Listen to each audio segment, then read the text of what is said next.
सरकार के खिलाफ बीजेपी जेडीएस की बेंगलुरु से मैसूर तक पैदल यात्रा का प्लान। मैसूर अर्बन डेवलपमेंट में सीएम की पत्नी को गैरकानूनी तरीके से साइट अलॉट करने का आरोप लगाकर इन दिनों सरकार और सीएम को कुर्सी खाली करने की चेतावनी और प्रोटेस्ट आगे बढ़ाते हुए 140 किलोमीटर बेंगलुरु से मैसूर तक इन घोटालों को सीबीआई के हवाले करके जांच करने और सरकार पर दबाव डालने के लिए पैदल यात्रा का बनाया है अपोजिशन ने प्लान। रामनगर, मंडिया, मैसूर के अलावा कहां से गुजरेगी ये यात्रा, कहां होगा प्रोग्राम, किस किस जगह पर किया जाए आराम, सब मिलाकर सरकार गिराने का प्रोग्राम की सोच बना ली है बीजेपी जेडीएस दोस्ती की पार्टियों ने।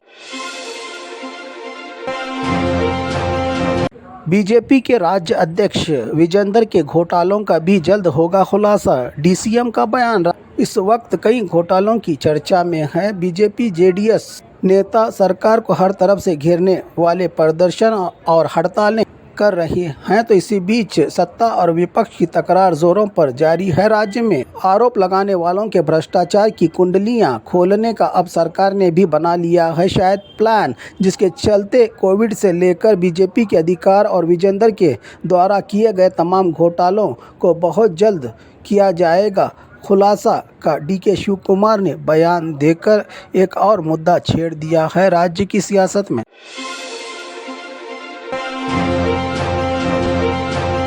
और खबरों के लिए देखते रहिए पोर टीवी न्यूज़ कर्नाटक एक्सप्रेस।